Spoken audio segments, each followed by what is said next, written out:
오늘부터 요한복음 1장을 함께 공부하도록 하겠습니다. 요한복음 1장 1절, 태초에 말씀이 계시니라. 이 말씀이 하나님과 함께 계셨으니 이 말씀은 곧 하나님이시니라. 요한복음 1장에서 참 우리를 힘들게 하는 것이, 또한 우리한테 어려움을 갖게 되는 것이 바로 이 구절입니다. 태초에 말씀이 계시니라. 마치 창세기 1장 1절에 태초에 하나님이 천지를 창조하시니라, 이 구절이, 이 한 문장이 이해가 되는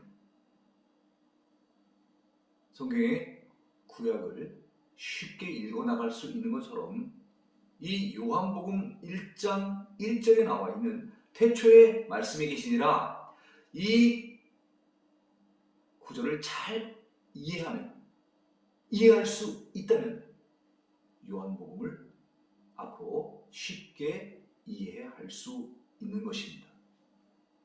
자, 그러면 태초에 말씀이 계시니라, 여기서의 말씀은 무엇을 의미할까? 사실 계시다, 있다 하는 이런 표현은 사람이 있다, 사람이 계시다 하는 우리가 이런 표현으로 쓸 수 있는데, 여기는 말씀이라고 표현되어 있습니다. 그럼 말씀이 이게 사람인가 하는 이런 의구심을 갖게 됩니다. 요한은 누구냐면은 바로 예수님의 12제자 가운데 맨 막내죠. 그리고 가장 오랫동안 살은 제자입니다. 사도입니다. 이 사도 요한이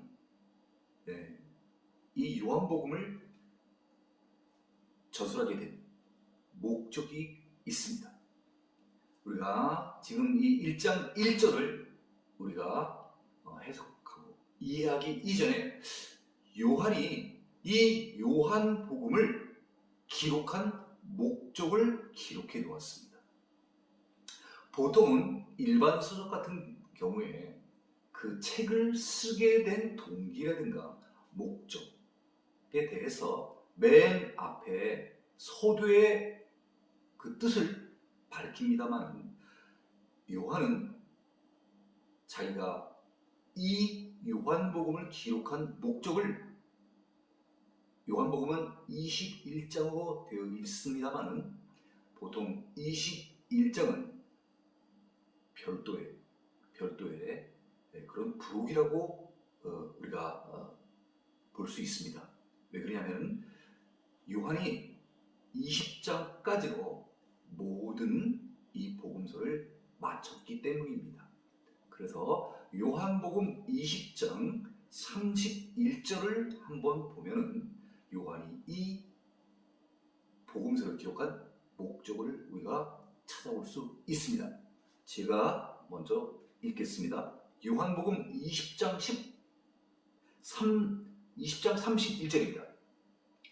오직 이것을 기록함은, 다시 말하면 요한이 요한복음을 기록함은 너희로 예수께서 하나님의 아들 그리스도이심을 믿게 하려 하며, 또 너희로 믿고 그 이름을 힘입어 생명을 얻게 하려 함이니라, 이렇게 되어 있습니다. 그러면 이 구절에서 이 기록 목적이 적혀져 있는 이 요한복음 20장 31절에서 우리가 꼭 알아야 될 것은 무엇이냐면요, 믿게 하려 함이라는 것과 생명을 얻게 하려 함이라는 것입니다. 다시 말하면 믿음을 줌으로 말미암아 생명을 얻게 하려고 이 요한복음을 기록했다는 것입니다. 한번 다시 이 부분을 읽겠습니다. 오직 이것을 기록함은, 그렇구나, 요한이 이 요한복음을 기록한 목적은 너희는 바로 누굽니까? 이 요한복음을 읽게 될 독자들, 성도들, 크리스찬들로 하여금 예수께서 하나님의 아들 그리스도이심을 이렇게 되어 있습니다. 그러면 예수께서 누구라고 말씀하신 것입니까? 예수가 누구라고 우리에게 알려주시는 것입니까? 그것은 바로 하나님의 아들이라는 것입니다. 그러면서 그 하나님의 아들이 바로 누구라는 것입니까? 이 세상을 구원해 주실 구세주, 구원자, 그리스도. 구원자가 헬라어로 그리스도죠. 히브리어는 메시아라고 합니다. 아, 그렇구나. 요한이 요한복음을 기록한 것은 우리 독자들로 하여금 예수께서 하나님의 아들이시면서 우리를 구원해 주실 구세주, 구약의 말로 메시아, 그리스도이시라는 것을 우리에게 믿게 하려 함이구나. 그래서 너희로 믿고, 너희는 누구죠? 우리 독자들입니다. 그래서 우리가 이것을 믿게 되는 거예요. 예수님이 바로 하나님의 아들, 그리고 우리를 구원해 주실 구세주구나. 이것을 우리가 믿게 되는 거죠. 알고 믿게 되는 거죠. 그럼으로써 또 그 이름을 힘입어. 그 이름이 누굽니까? 예수 그리스도. 이 세상에서 우리를 구원해 주실 분, 예수 그리스도. 그 이름을 힘입어 가지고 생명을 얻게 하려 함이라. 네, 세상에서 우리는 살아있기 때문에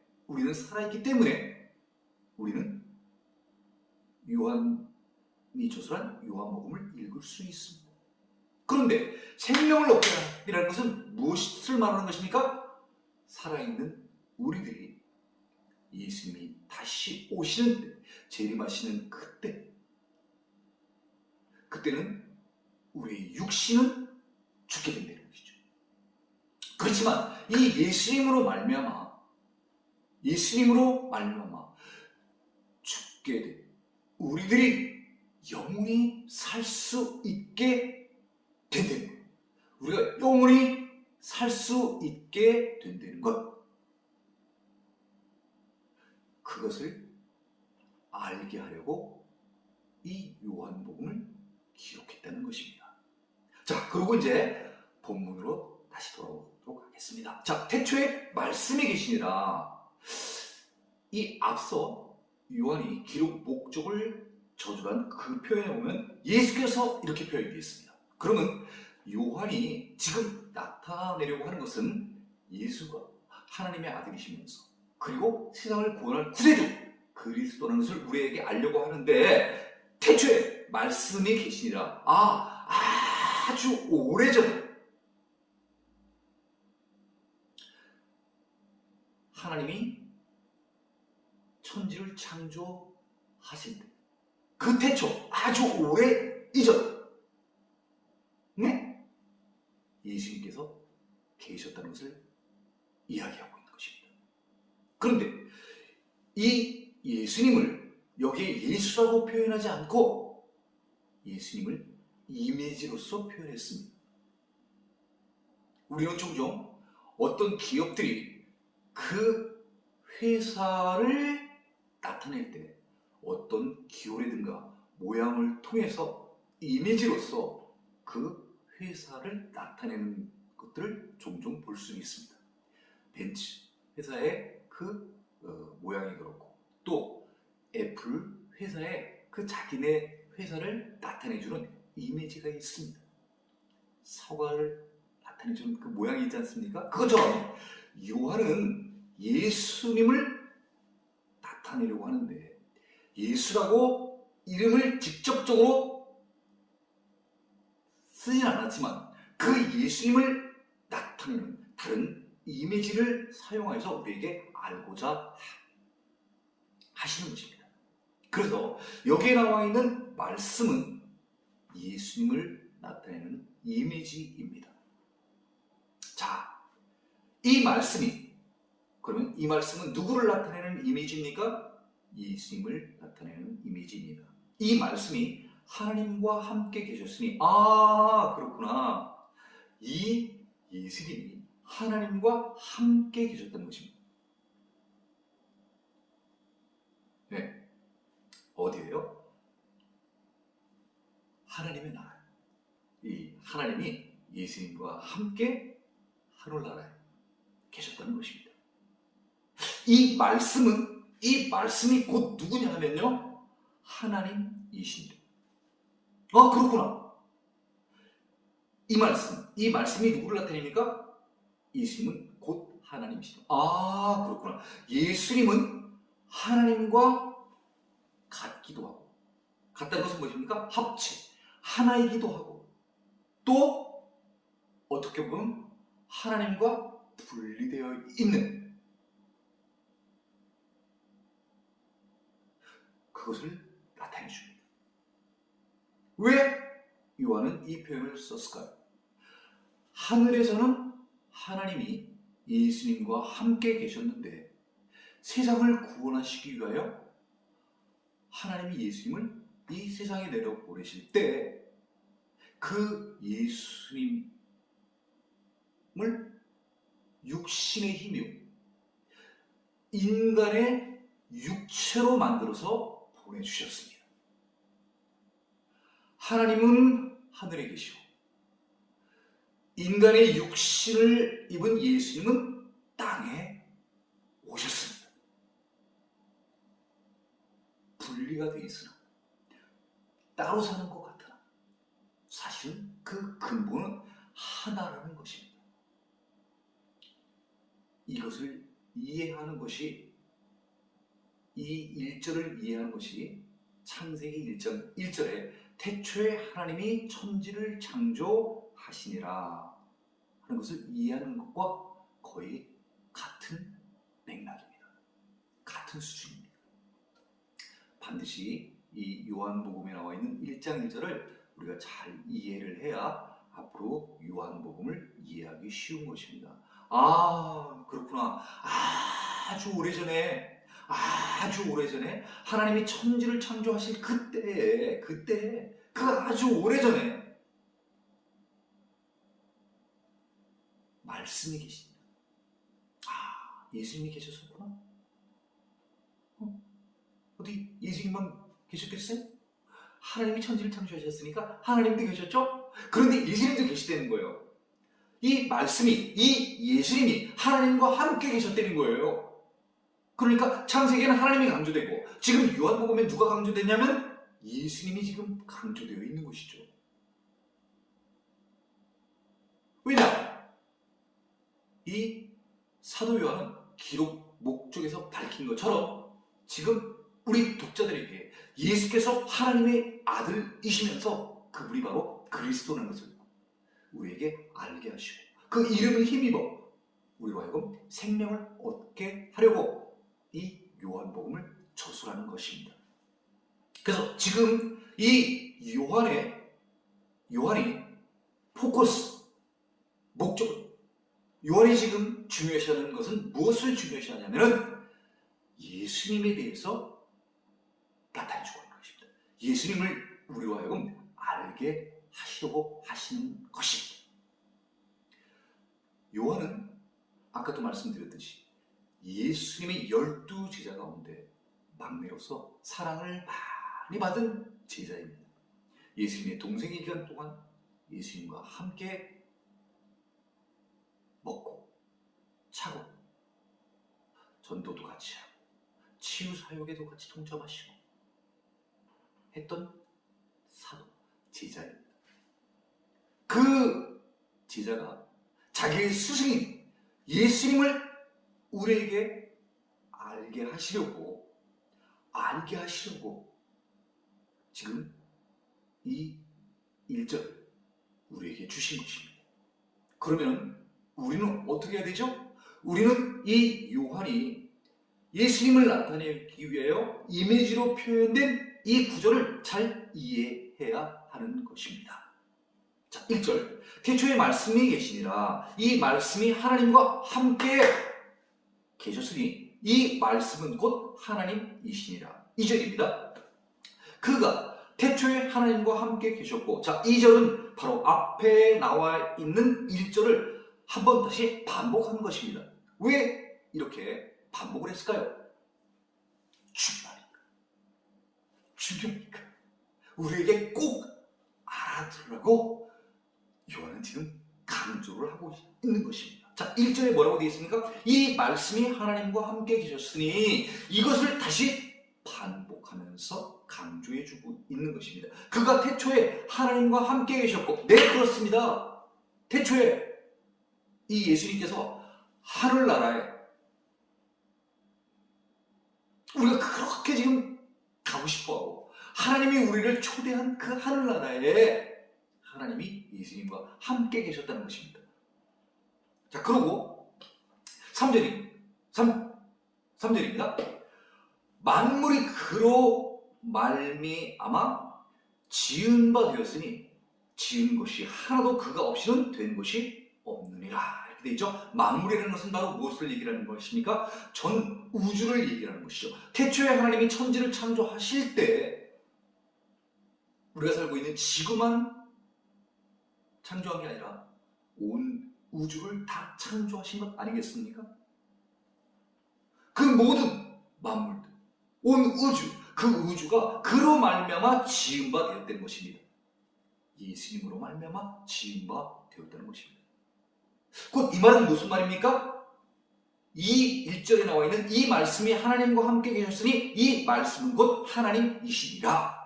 다시 말하면 예수님이 하나님과 함께 되었습니다. 함께한 이 예수님이 하나님의 천지 창조에 함께 동참하셨다는 것을 나타내주고 있는 것입니다.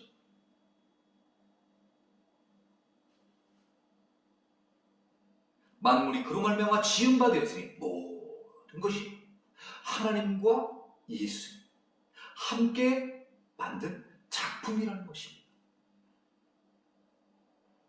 하나도 그가 없이는 된 것이 없느니라. 다시 말하면 모든 것이 하나님 예수님과 함께한 작품이라는 것입니다.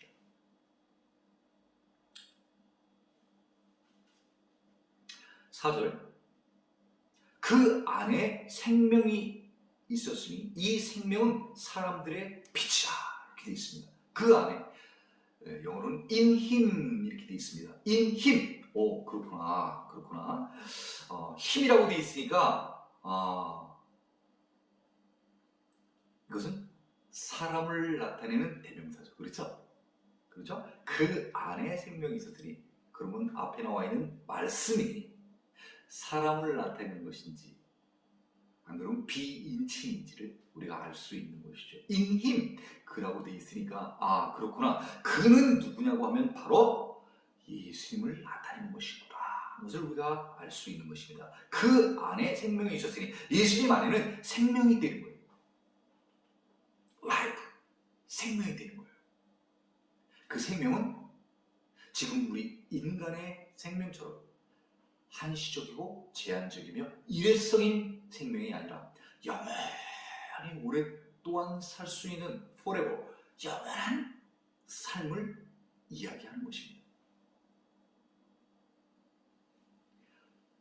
이 생명이 무엇입니까?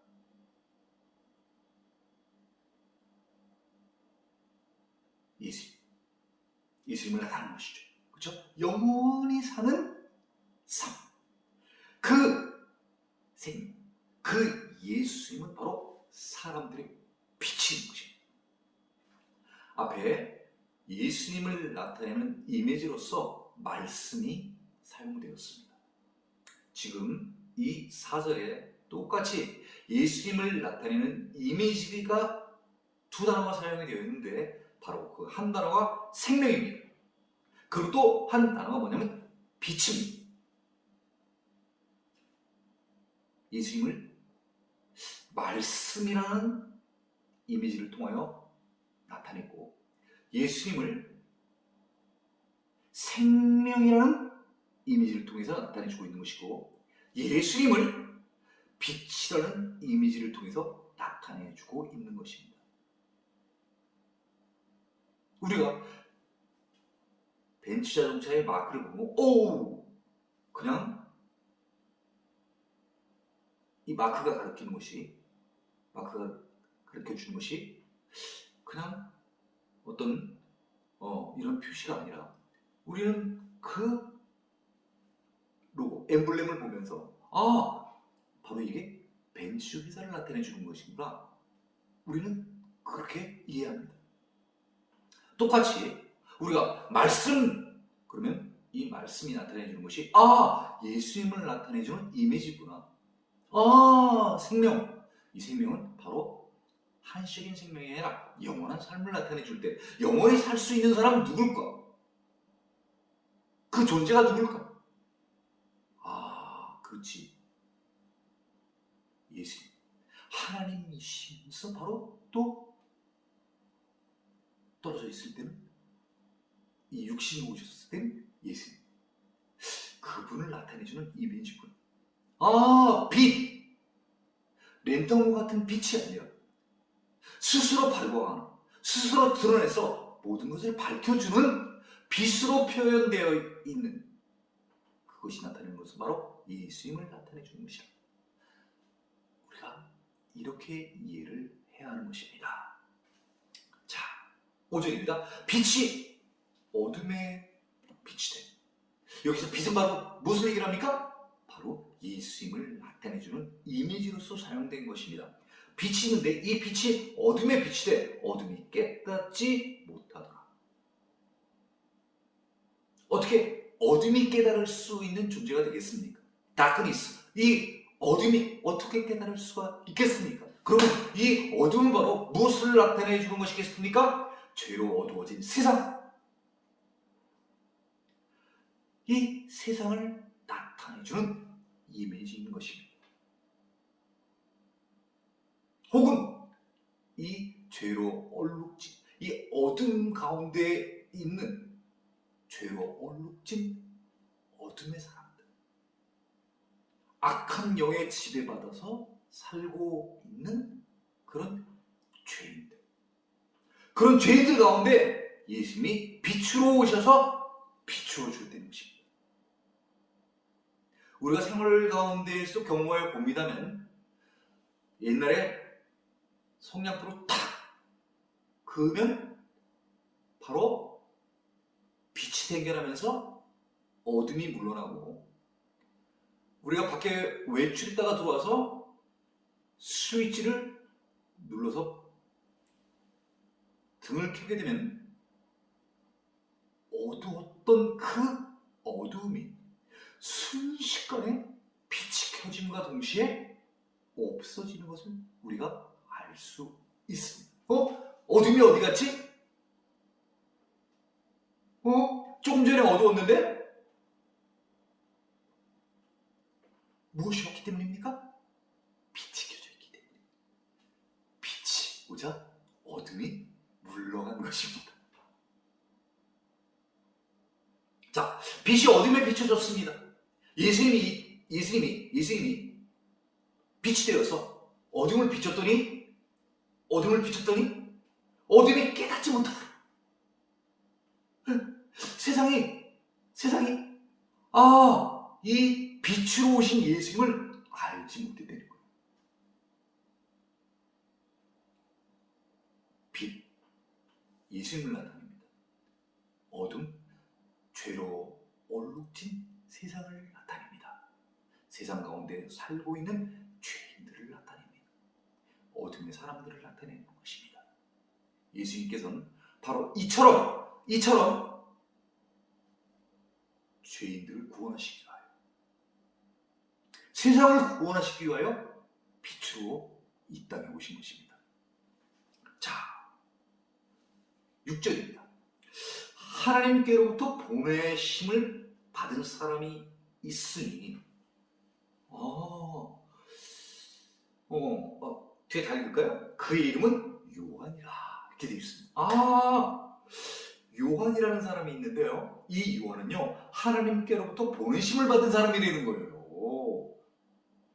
자기의 출신이 자기의 부모로부터 온 것이 아니라 누구한테 왔다는 것입니까? 하나님으로부터 보내심을 받은 사람이래요. 네, 자, 요한이 보내심을 받은 계획과 목적이 바로 나타나 있습니다. 요한이라는 자가 있는데 이 요한이라는 자는 바로 어떤 자냐면요, 하나님께로부터 보내심을 받았다는 거예요. 그렇구나. 그러면 이 보낸 자는 누굽니까? 하나님이 계획이 있고 하나님이 목적이 있어서 요한을 보냈다는 거예요.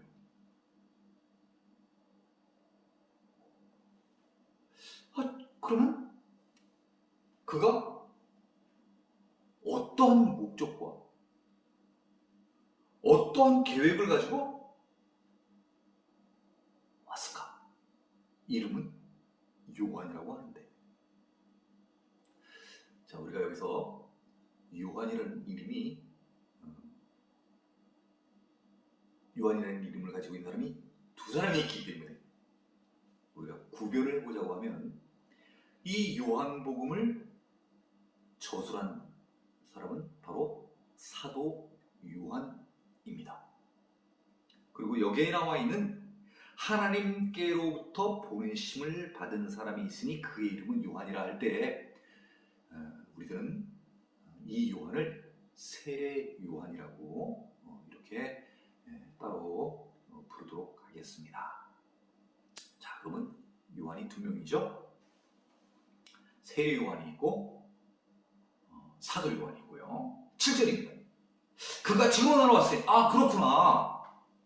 하나님께서 이 요한을 보내셨는데, 세례 요한을 보내셨는데, 이 세례 요한한테 주어진 임무, 미션이 뭐냐면요, 그 미션은요, 증언하러 보냈다는 거예요.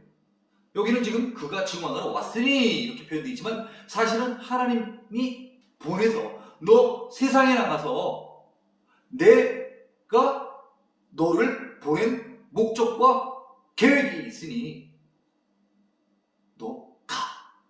그래서 세례 요한이 왔다는 거예요. 그런데 그 목적과 계획이 뭐냐면요, 바로 증언하러 왔다는 거예요. 증언, 혹은 다른 말로 증거.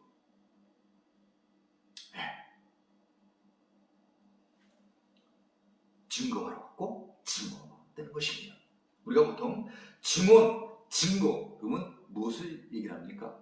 증인, 그럼 뭐죠? 어떠한 사건이 일어났을 때 그 사건을 직접적으로 보고 들은 자들, 목격한 자들, 그 사람을 우리는 증인이라고 얘기를 합니다. 그리고 그 증인이 하는 말을 증언이라고 하죠. 그렇죠? 네, 그런데 이 지금 세례 요한은 하나님께로부터 명령을 받고 왔는데 어떤 것을 증언하러 왔다는 거예요. 증언. 곧 빛에 대하여 증언하고. 그렇구나. 세례 요한이 와서 해야 할 사명은 바로 빛에 대하여 증언해야 된다는 거예요. 자, 빛, 그러면 이미지로서 표현되어 있는데 이 빛이 누구를 말합니까? 예수. 그 예수가 누구라는 거예요? 하나님의 아들. 그리고 그리스도라는 것을 증언하러 왔다는 것입니다. 요한복음을 1장서부터 맨 마지막 21장까지 되어 있으니까 쭉 읽어나갈 때 우리가 반드시 기억하고 있어야 될 키워드, 중요한 문장은 바로 이것입니다. 예수님은 바로 하나님의 아들이시며 그리스도이시다. 사도 요한이 이 요한복음을 기술한 목적입니다. 이것을 기록한 바로 의도입니다. 빛이 되어 증언하고 모든 사람이 자기로 말미암아 믿게 하려 함이라. 모든 사람이니까 누굽니까? 유대인뿐만 아니라 하나님을 알고 있는 선민, 이스라엘뿐만 아니라 모든 사람, 유대인을 제외한 기타 이방인을 포함한 만민, 그죠? 만민. 그 모든 사람들, 그 사람들이 자기로 말미암아 누구요? 세례 요한으로 말미암아 믿게 하려 함이라. 무엇을 믿게 하려 함인 것인가요? 예수님을 믿게 하려. 그 예수님이 누구라는 것입니까? 하나님의 아들 그리스도라는 것을 믿게 하려 한다는 것입니다. 그러면 세례 요한의 목적과 사도 요한의 이 요한복음을 저술한 목적은 다 같은 것입니다. 그러면 오늘 우리가 복음을 전하고 전도하고 선교하는 이 목적은 무엇입니까? 사도 요한의 목적이나 세례 요한의 목적이나 똑같은 것입니다. 예수님을 알지 못하는 자들에게 예수님이 누구인지를 깨닫게 하는 것입니다. 바로 그 예수님은 하나님의 아들이시며 우리를 구원할 구세주 메시아 그리스도라는 것을 믿게 함으로 말미암아 그 이름을 힘입어 영원한 생명을 얻게 하려 하는 것이 바로 세례 요한을 보낸 목적, 요한복음을 기록한 요한의 목적, 또한 예수 그리스도를 주라 신하고 믿고 따르는 우리 크리스천들 모두의 바로 목표가 바로 예수는 하나님의 아들 그리스도라는 것, 그것을 세상에 전하는 것입니다. 자, 8절입니다. 그는 이 빛이 아니에요. 여기서 그는 누굽니까? 요한, 세례 요한은 이 빛이 아니라는 거예요. 앞에 나와 있는 4절에 나와 있는 이 생명은 사람들의 빛이라 할 때 이 빛이 아니라는 거예요. 이 빛은 누구를 나타내주는 이미지입니까? 예수님을 나타내주는 이미지입니다. 자기는 그 빛이 아니라는 거예요. 세례 요한은 그 빛이 아니라는 거예요. 그러면서 이 빛에 대하여 증언하러 온 적으로, 그렇구나. 세례 요한의 목적은 빛이 아니고 이 빛에 대하여 증언하러 온 자, 이 자가 바로 빛이라는 것, 이 자가 바로 말씀이 되는 것, 이 자가 바로 생명이라는 것을 증언하러 왔다는 것입니다. 다시 말하여 예수는 하나님의 아들, 그리고 세상을 구원할 구세주 그리스도라는 것을 많은 사람들에게 증거하기 위하여 왔다는 것입니다. 9절입니다. 참빛, 진짜 그 빛이 세상에 왔다는 거예요. 그렇구나. 하늘에서 1절에서 태초에 하나님의 말씀이 계시니라, 이 말씀이 하나님과 함께 계셨으니 하늘에 계셨던 그 예수님이 세상에 왔다는 거예요. 참빛. 그 빛은 어떤 빛입니까? 각 사람에게, 각 사람, 모든 사람 개개인에게 다 비추는 빛이 있을 때, 선민 이스라엘 유대인들에게도 비추어주고 가난한 자에게도 비추어주고 부자인데도 비추어주고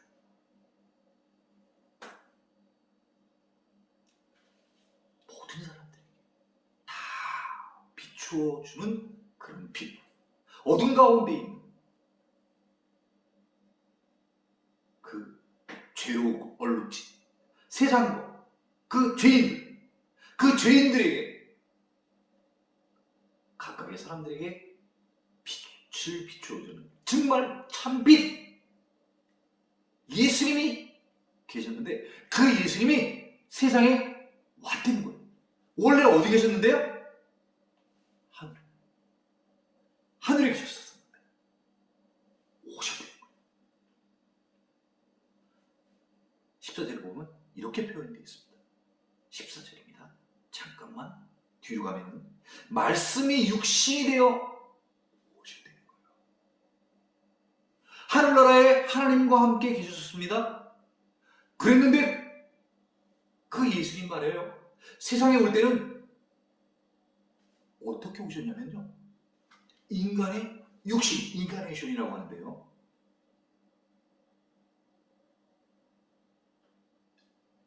인간의 모양으로 오셨다는 거예요. 인간의 모양으로. 네. 자, 그래서 구절 한번 다시 보면요. 이제 한번 이것을 다시 한번 정리해 보면, 자, 정말 진짜로 예수님이 모든 사람들에게 빛을 비춰주기 위하여 어두워져 있는 이 세상, 그 어두워진 세상 가운데 있는 죄인들, 어둠의 자식들, 악한 영에 사로잡혀 있는 이 자들을 구원하시기 위하여 구원자로서, 구세주로서 세상에 내려오셨는데 14절 내려오실 때 어떻게 내려오셨냐면요. 육신으로 오시는 거예요. 인간의 모양과 똑같은 모양으로. 10절입니다. 그가 세상에 계셨으며 예수님이에요. 예수님이 이 땅에 말씀이 육신이 되어 이 땅에 오셨는데요. 이 땅에 계셨어요. 몇 년 계셨어요? 한 33년 정도 계셨어요.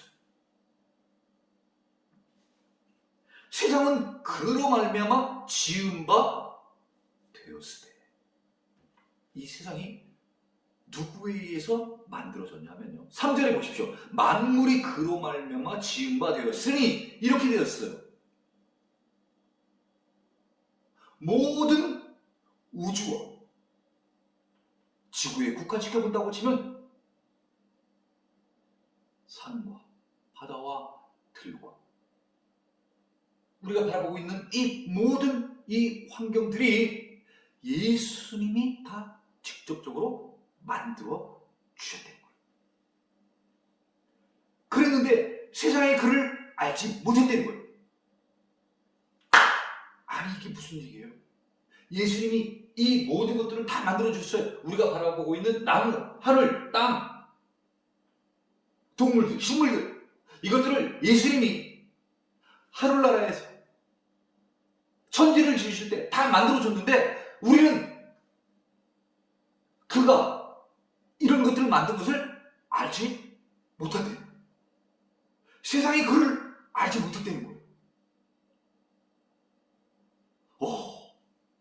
창세기 1장 1절 태초에 하나님이 천지를 창조하신, 이걸 깨달아야 되는데 온 세상 전 우주를 하나님 만들었다는 걸 깨달아야 돼. 이걸 깨닫지 못하는 거야. 그러니까 그걸 깨닫지 못하니까 만드신 분이 이 땅에 왔는데도 이해를 못하는 거야.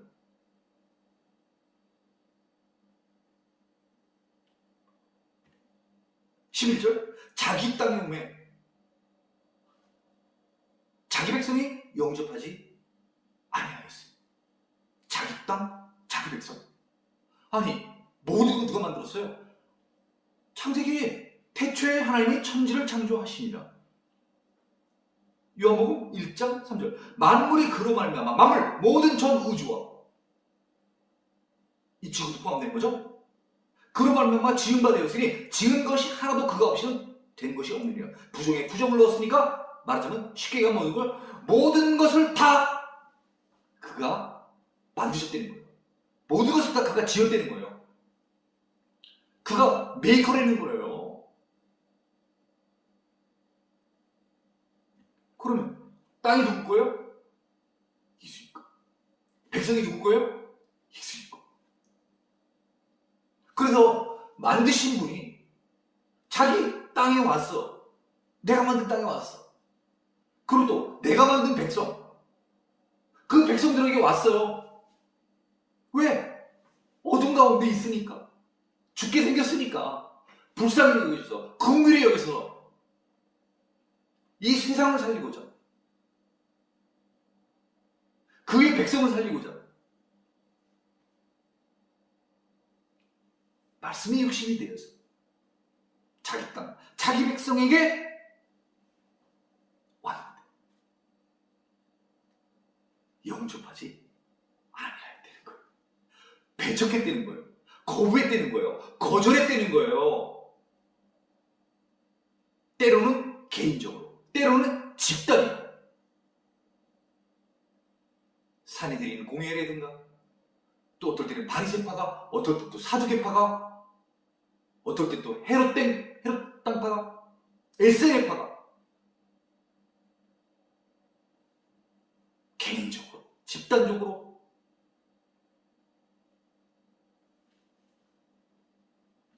자기 땅, 자기 백성의 사람들, 가장 예수님을, 하나님을 잘 알아야 될 그 백성들이 너무나 역설적으로다가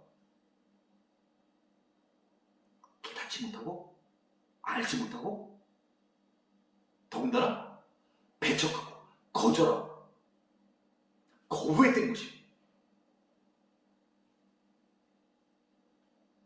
12절, 영접하는 자, 곧 그 이름을 믿는 자들에게는 하나님의 자녀가 되는 권세를 주셨으니. 자, 왜 12절, 영접하는 자, 곧 그 이름을 믿는 자들에게는 하나님의 자녀가 되는 권세를 주셨을까요? 자, 자기 땅에 오매 자기 백성이 영접하지 아니하였기 때문에. 내 땅에 왔는데 내 백성들이 예수님을 인정하지 않는 거예요. 메시아로 인정하지 않는 거예요. 그리스도로 인정하지 않는 거예요. 하나님의 아들로서 인정하지 않는 거예요. 구약의 많은 선지자들을 통하여서 메시아가 올 것을 알려 주었지만 막상 예수님께서 그 구약에 기록되어 있는 말씀대로, 약속대로 이 땅, 자기 땅, 자기 백성에 왔는데 자기 백성들, 이스라엘 백성들, 유대인들은 깨닫지 못하고 알지 못했던 것입니다.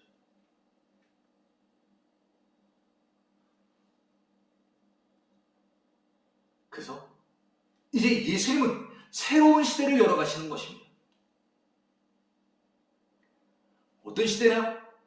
영접하는 자, 혈통적인, 육적, 아버지가 아들을 낳고 아들이 또 아들을 낳고 하는 이런 육적, 혈통주의적인 이런 가계, 계보, 이제 이것을 이제 마치고 새로운 아버지와 아들과의 관계를 새롭게 설정하시게 되신 것입니다. 새로운 계약, 새로운 조약을 선포하시는 것입니다. 이제는 아브라함의 자손이라고 해서 내 백성이 되는 것, 내 자녀가 된다고 하시지 않습니다. 나를 믿지 않으면 혈통적으로 내 자손이고 내 손자고 내 아들이라 할지라도 나를 배척하고 나를 거절하고 거부하면 나는 아들로서 이제 인정을 하지 않게 되는 것입니다. 그들에게 생명을 주지 않게 되는 것입니다. 가장 큰 축복이 무엇이겠습니까? 요한복음 20장 31절에 나와 있는 것처럼 너희로 믿고 그 이름을 믿어 생명을 얻게 하려 함이라. 제일 중요한 것이 무엇입니까? 영원한 생명을 주시는 것. 이것이 하나님으로부터 우리가 받을 수 있는 가장 큰 은혜, 선물인 것입니다. 영생.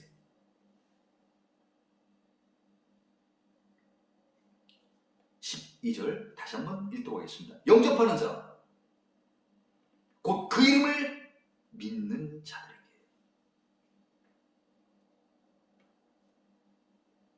그 이름 예수 그리스도. 그것을 믿는 자들. 바뀌었습니다. 혈통으로 이루어졌었는데, 네. 핏줄이면은 야, 너 아들 이렇게 했는데 이제 그렇게 안 하게 되는 거예요. 이제는 뭐예요? 믿는 자들, 믿음 갖고 있는 자들. 야, 너 DNA 있어? 이렇게 얘기 안 되는 거예요. 야, 너 피 검사해봐. DNA 있어? 이제는 DNA가 있고 없고 따라서 아들이 아버지 이런 관계를 설명해 주는데, 이제는 그런 유전자 가지고 이제는 아버지와 아들의 관계를 논하지 않게 되는 거예요. 이제는 나를 믿느냐 하는 이런 믿음 관계 가지고 아버지와 아들의 관계를 새롭게 조명, 새롭게 설정하시게 되는 것입니다. 이것이 바로 구약과 신약의 큰 차이인 것입니다. 구약은 바로 약속 아니겠습니까? 오래전의 약속. 신약은요, 이제 옛날 약속을 버리고 새롭게 맺어진 약속. 육적 혈통을 버리고 이제는 새로운 믿음의 혈통. 다시 말하면 영적 계보로서, 이쪽을 육적 계보라고 하면 이쪽은 영적 계보로서 관계를 새롭게 설정하시겠다고 하는 것입니다.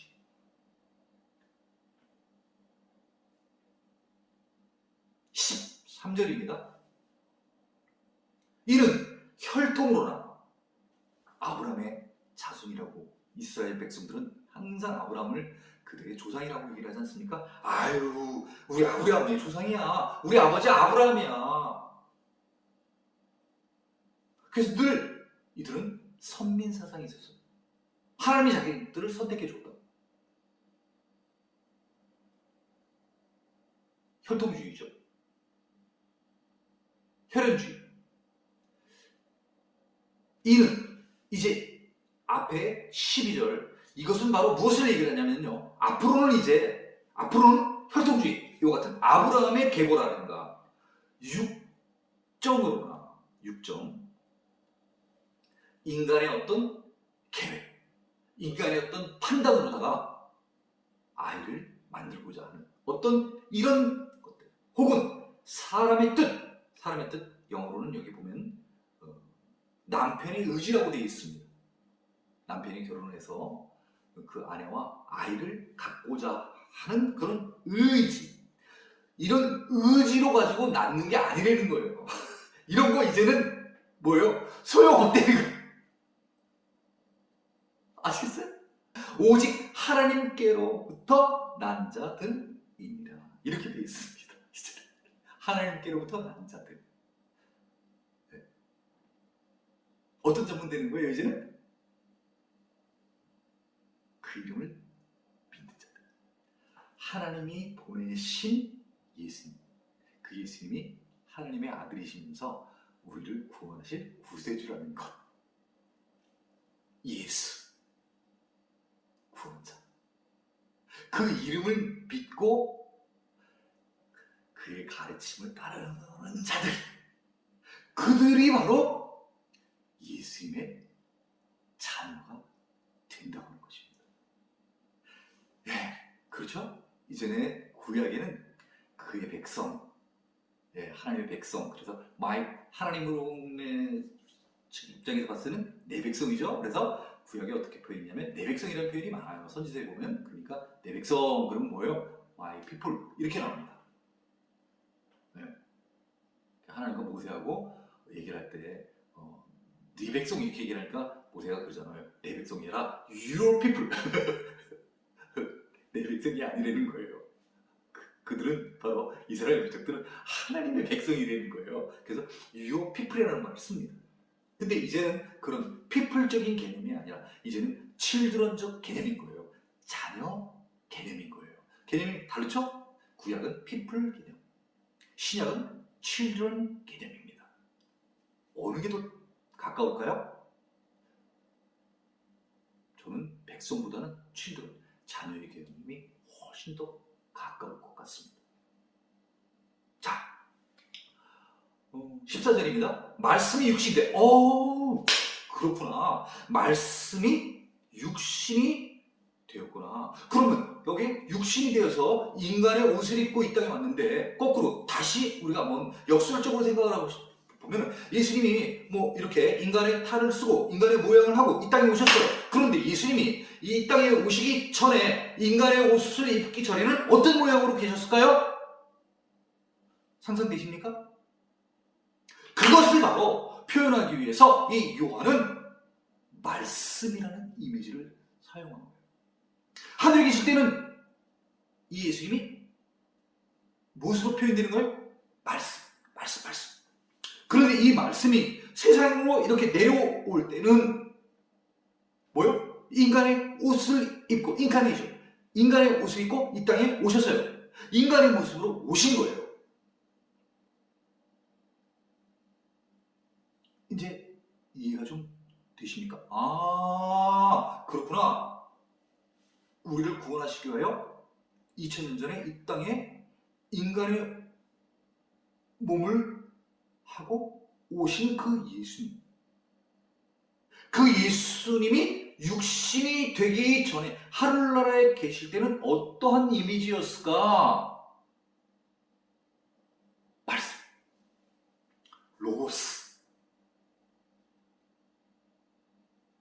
로고스로 표현한 것입니다. 그 로고스는 1절에 나와 있는 것처럼 이 말씀이 하나님과 함께 계셨으니 이 말씀은 곧 하나님이시니라.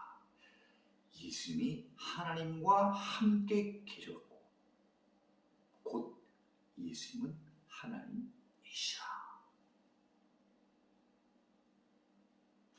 함께 합체이기도 하셨다가 하늘에 내시려 오실 때는 분리가 되어서 인간의 몸으로 오신 예수님. 이것을 사도 요한이 예수님을 설명하기 위하여 요한복음을 쓸 때 어떻게 하면 쉽게 하나님과 예수님을 나타낼 수 있을까? 요한이 이미 나이가 많아 늙었습니다. 그렇지만 나이가 늙으면 생기는 것이 바로 무엇입니까? 지혜인 것입니다. 이 요한이 생각을 했습니다. 어떻게 하나님을 알려줄 것인가? 어떻게 예수님을 독자들에게, 초대 그리스도인들에게 설명을 할 것인가? 말씀으로 이 이미지로서 나타냈습니다. 또 생명으로서 나타냈습니다. 또 빛으로서 나타냈습니다. 14절입니다. 말씀이 육신되어 우리 가운데 거하시네. 그렇구나. 우리 가운데 거하셨다는 거예요. 우리 가운데 거하셨다는 거예요. 그러면 이전에는 우리 가운데 거하시지 않고 어디에 계셨다는 거예요? 하늘나라에 계셨었어. 그런데 인간의 옷을 입고 우리 가운데, 이 세상에 함께 계셨다는 거예요. 몇 년? 33년 정도를 우리와 같이 이 세상에서 살았다는 거예요. 이 세상에서 같이 사니까 예수님이 이 땅 가운데 오시지 않았으면 우리는 하늘나라에 하나님과 함께 살고 계시는 예수님이 어떻게 사시는지, 밥을 먹으시는지, 잠은 어디서 자는지, 어떤 옷을 입고 있는지 우리는 알지 못하나, 그 함께 하늘나라에 계셨던 예수님이 이 땅에 인간의 육신을 입고 이 땅에 와서 우리들 가운데 함께 살았기 때문에 우리는 그분의 어떤 것을 먹고 어떤 것을 입고 어떤 생각을 갖고 있는지 우리는 알게 된 것입니다. 우리가 그의 영광을 보니, 이 영광 뭐라고 표현하면 좋겠습니까? 저는 이 영광을 놀라움이라고 우리가 생각하면 좋을 것 같습니다. 그의 영광을 보니, 와, 예수님께서 이 땅에 오셔가지고 행하시는 그 모든 일들이 깜짝 놀랄 일들인 거예요. 보통 인간이 할 수 있는 일이 아닌 거예요. 네. 오병이어도 그렇고, 칠병이어도 그렇고, 네? 예수님이 많은 이적과 기적을 이 땅 가운데 행하시지 않습니까? 왜요? 우리로 하여금 믿게 하기 위하여, 믿음을 주게 하기 위하여, 내가 곧 하나님의 아들이고, 내가 곧 메시아이고, 내가 곧 그리스도다, 내가 이 세상을 구하는 구원자이다, 이것을 너희가 믿어라. 그래서 보여주시는 거 아니겠습니까? 뭐라고요? 믿어라.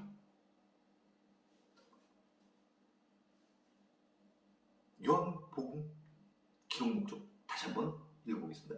오직 이것을 기록하면 너희로 예수께서 하나님의 아들 그리스도임을 믿게 하려 하며. 마태복음, 마가복음, 누가복음, 요한복음, 이 복음서가 다 기록된 목적은 뭡니까? 믿게 하려. 그래서 어떻게 하려고요? 생명을 얻게 하려, 죽지 않게 하려고, 영원한 삶을 얻게 하려고. 마태복음과 마가복음을 지고, 누가복음을 지고, 또 마가복음을 지고, 또 요한복음을 지고, 사복음서가 저술되어진, 기록되어진 바로 목적이 바로 이 요한이 20장 32절에 기록한 것과 똑같은 것입니다. 믿게 해서, 알게 해서 우리로 하여금 죽게 될 수밖에 없는, 우리로 하여금 영원한 삶을 얻게 하신 이것을 기록해내는 것이죠.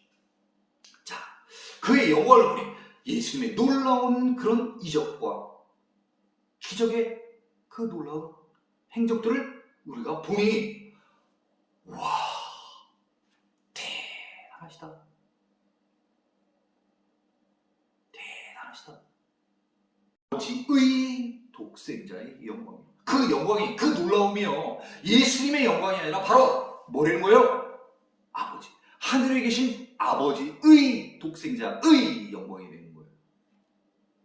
예수 한 분만의 영광이 아니라 하나님과 하늘나라에서 함께 했던 하나님, 그 하나님의 영광이고, 다시 말해서 예수님의 영광이 되는 것이죠. 은혜와 진리가 충만하더라. 그 은혜가 넘쳐나더라는 거예요. 하나님이 우리에 대한 그 사랑이 넘쳐나더라는 거예요. 하나님이 우리에게 주신 그 선물 뭐예요? 가장 큰 선물? 생명을 얻게 하는 것.